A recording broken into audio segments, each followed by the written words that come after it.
Oi, bonitas e bonitos, tudo bom com vocês? Começando mais um vídeo aqui no canal, e se você é novo por aqui e ainda não tá inscrito, aproveita e já se inscreve aqui embaixo que tem vídeo novo toda semana pra vocês. Playlist completa do Quinta com todos os casos que eu já contei, são mais de 350 casos, vão lá maratonar, vai estar aqui na descrição também. Quinta Misteriosa também é podcast pra ouvir quando e onde quiser, não esquece de me acompanhar nas redes sociais, que eu vou deixar aqui na tela, me sigam por lá que tem conteúdo extra. E agora bora começar o caso de hoje.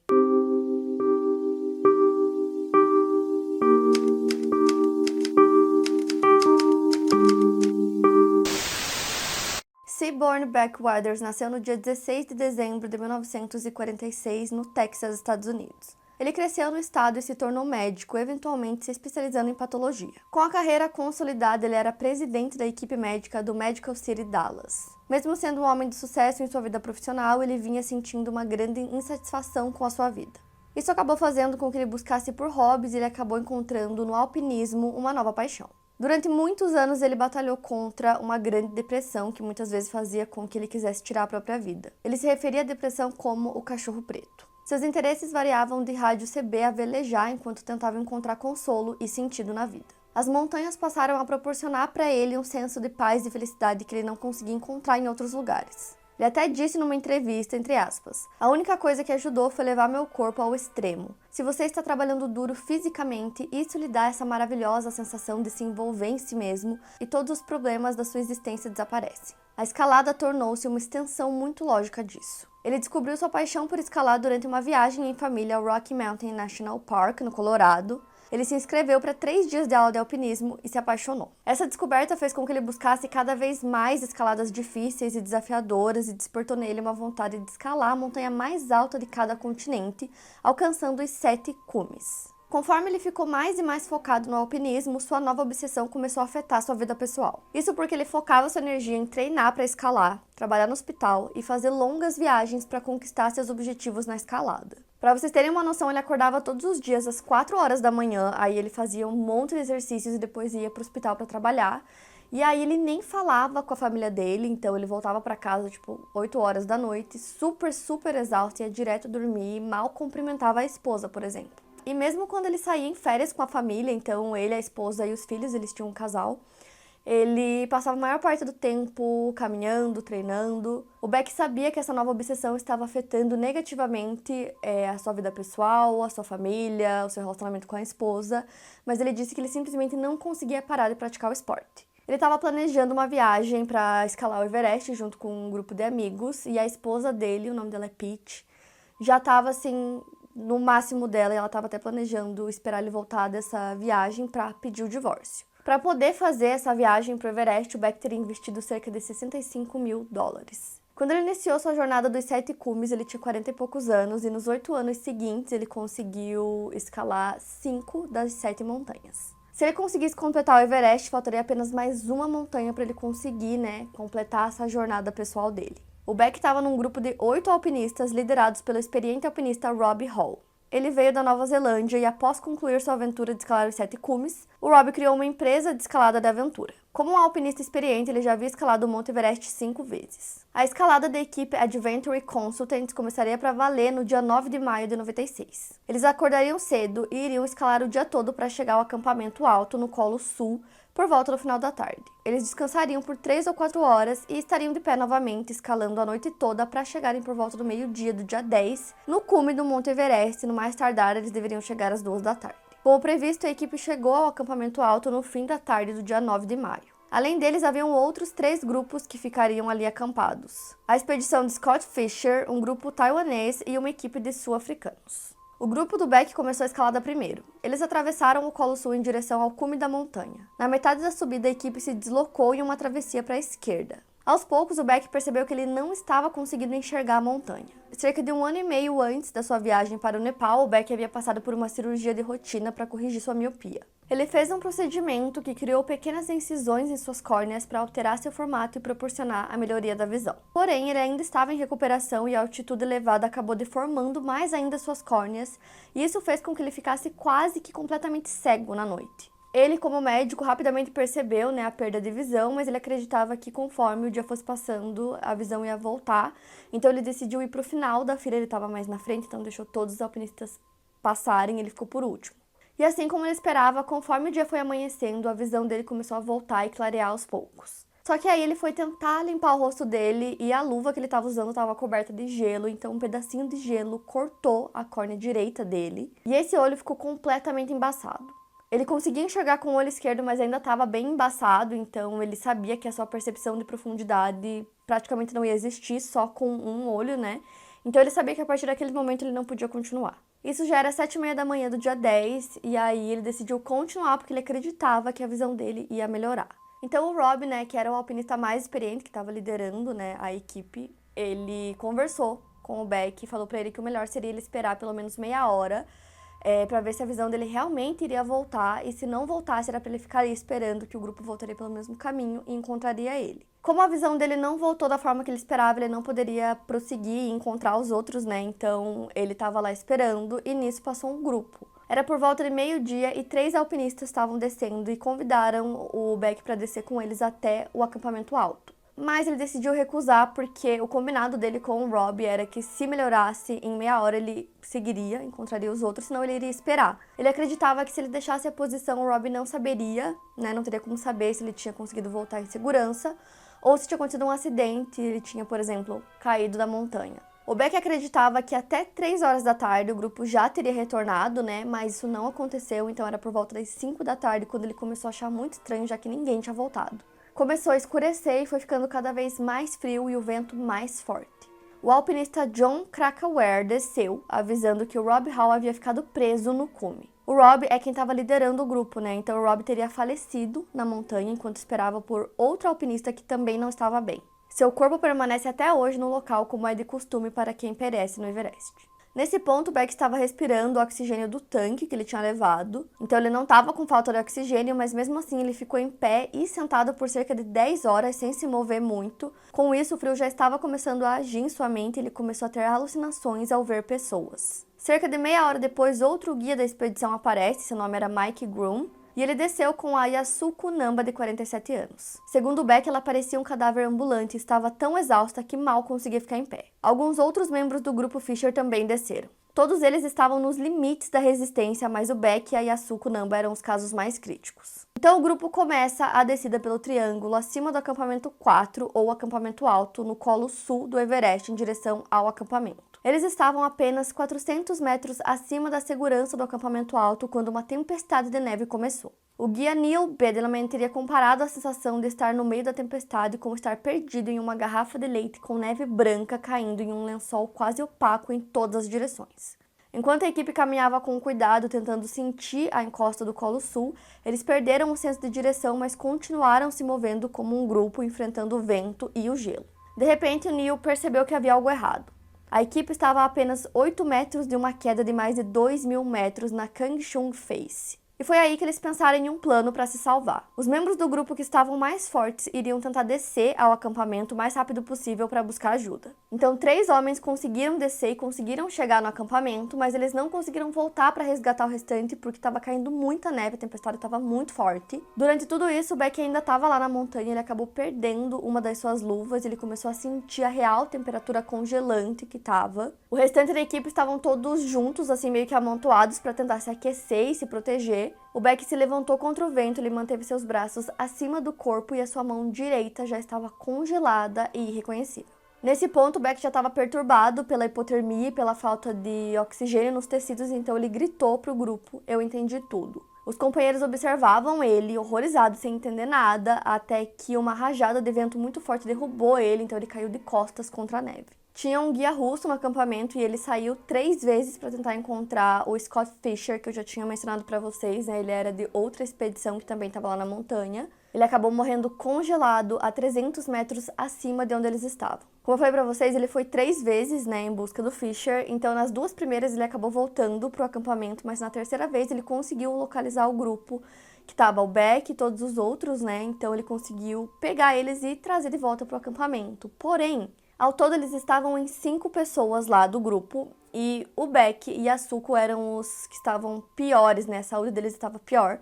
E aí, quando esse alpinista russo encontrou o grupo, ele acreditava que tanto a Yasuko quanto o Beck não tinham salvação, então ele pegou as outras 3 pessoas, levou de volta para o acampamento e deixou os outros 2 lá para morrer. A tempestade só parou na manhã do dia seguinte, 11 de maio. O médico Stuart Hutchinson e 3 Sherpas, que é o nome da etnia local que vive no alto dos Himalaias, subiram para resgatar Beck e Yasuko. Eles encontraram os 2, eles estavam deitados um ao lado do outro, em grande parte cobertos por gelo. Primeiro o médico verificou Yasuko, que tinha uma camada de 7 centímetros de gelo sobre seu rosto. Ele retirou essa camada e a sua pele estava branca como porcelana e seus olhos dilatados, mas ela ainda respirava. Observando Beck, que estava parcialmente enterrado na neve, o médico viu seu braço direito rígido, congelado acima da cabeça, a jaqueta aberta até a cintura, o rosto incrustado de gelo e julgou que o Beck estava muito perto da morte, mesmo ainda respirando. Ele acreditou que ambos não sobreviveriam e levá-los de volta só colocaria em risco a vida de mais pessoas, por isso o médico e os Sherpas retornaram ao acampamento e avisaram a todos que Beck e Yasuko estavam mortos. Como eu falei pra vocês, o médico conseguiu perceber que os 2 ainda respiravam, então eles foram deixados para morrer pela segunda vez. Então eles avisaram o acampamento base, que avisou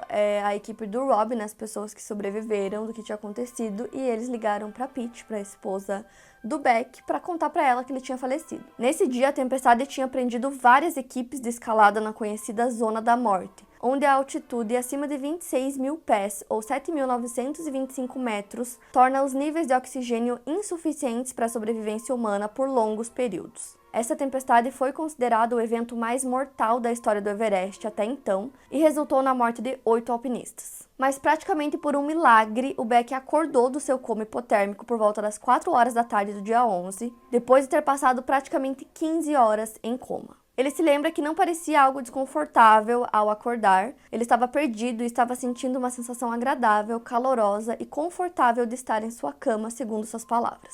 E logo ele percebeu onde ele realmente estava, então ele começou a verificar os seus membros, e segundo ele, seu braço direito estava tão rígido que parecia um pedaço de madeira quando ele o bateu no chão. Quando ele compreendeu de verdade o que estava acontecendo, uma onda de adrenalina percorreu seu corpo. Foi nesse momento que ele percebeu que ele precisava dar um jeito de sair dali, porque senão ele morreria rapidamente. Ele conseguiu se recompor e descer a montanha sozinho, lembrando que ele ficou muito tempo coberto por gelo, né? Então ele não estava nem sentindo o corpo dele direito. Ele praticamente não tinha mais nenhuma sensibilidade e aí ele conseguiu descer tropeçando a montanha, mas conseguiu. No momento que ele chega no acampamento, os demais alpinistas não conseguiam acreditar, eles ficaram atordoados. O seu rosto estava muito queimado por conta do gelo, então várias partes do rosto estavam pretas. Os seus membros estavam super afetados, mas mesmo assim ele conseguia falar e andar, então os alpinistas diziam que parecia que ele tinha voltado dos mortos. Nesse ponto ele nem imaginava que um médico tinha conseguido salvar uma parte do grupo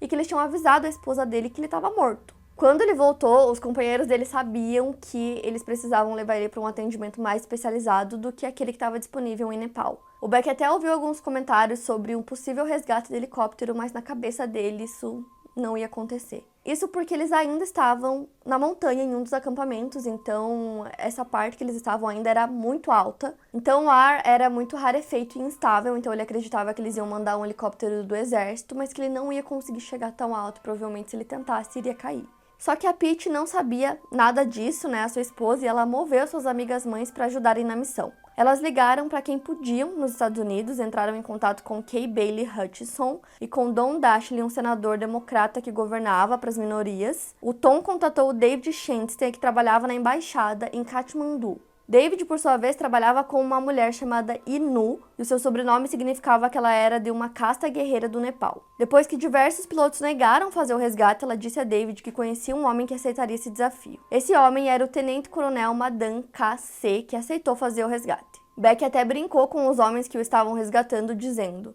"Me falaram que essa viagem me custaria um braço e uma perna. Até agora consegui um acordo um pouco melhor." O resgate do Beck foi um dos mais perigosos já feitos por um helicóptero. Repórteres já estavam a caminho do hospital para entrevistá-lo. Ele foi capa da Newsweek e apareceu em todos os noticiários da TV. Então, no momento em que ele já estava em segurança, os médicos puderam observar com mais clareza os danos causados pela exposição prolongada ao frio. O David retornou a Dallas e começou a procurar por médicos que pudessem ajudá-lo com os ferimentos. Mesmo sendo capaz de mexer as mãos devido aos tendões, o Beck estava completamente sem vascularização na mão direita e a mão esquerda estava bem pouco vascularizada. Ele teve queimaduras graves que levaram à amputação do braço direito abaixo do cotovelo e à perda de todos os dedos da mão esquerda. Alguns pedaços dos seus pés precisaram ser removidos também. A sua mão esquerda foi transformada em uma luva com 2 dedos e um polegar, que era o suficiente para permitir que ele fizesse tudo o que precisava, inclusive dirigir. Seu nariz também precisou ser amputado. O congelamento se estendeu através dos tecidos moles da pele e da cartilagem, chegando até o osso. O cirurgião plástico Greg Einigen fez uma impressão do nariz original em papel alumínio antes dele ser removido. Beck precisou borrifar suas passagens nasais expostas com água enquanto os cirurgiões plásticos faziam outro nariz crescer, de cabeça para baixo, em sua testa.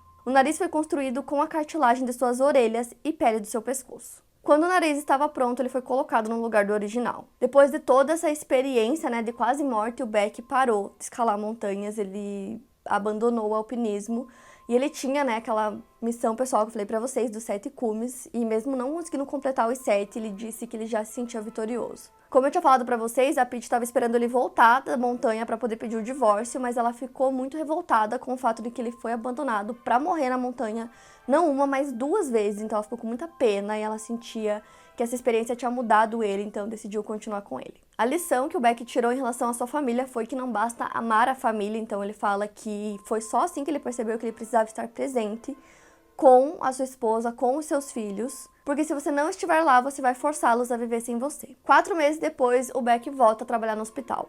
Essa experiência mudou completamente o Beck, ele percebeu que ele precisava realmente começar a dar valor para as coisas que realmente importam, então ele começou a passar bem mais tempo com a esposa, com os filhos, passou a priorizar a família. O Beck também disse entre aspas: "Parece banal dizer que vivo cada dia como se fosse o último. Dizer que as cores são mais vivas, a sensação do vento no rosto é mais intensa, mas é verdade. Pelo menos durante boa parte do dia, isso é um prazer extraordinário." 4 anos depois do incidente, ele deu uma outra entrevista para o The Guardian e ele falou pela primeira vez que ele tinha paz. Ele disse entre aspas: "Não procuro mais me definir externamente por meio de metas, conquistas e bens materiais. Pela primeira vez estou confortável na minha própria pele. Essa sensação de ter que provar meu valor externamente simplesmente desapareceu. Não penso mais nas coisas dessa maneira e tem sido um grande alívio. Acho que isso acontece com a maioria das pessoas, mas muitas vezes acontece muito mais tarde." Ele também especulou nessa entrevista sobre o que o teria salvado. Ele disse entre aspas: "Até onde eu sei, eu sou a única pessoa que saiu de um coma hipotérmico nesse ambiente. Esse despertar é algo que não entendo. Eu olhei para isso dos ângulos mais espirituais e mais físicos. Há coisas que mudaram fisicamente durante aquele dia que podem ter sido suficientes. E o núcleo do seu corpo pode suportar quedas de temperatura muito além do que eu teria acreditado." Beck escreveu um livro sobre sua experiência de quase morte chamado Left for Dead: My Journey Home from Everest.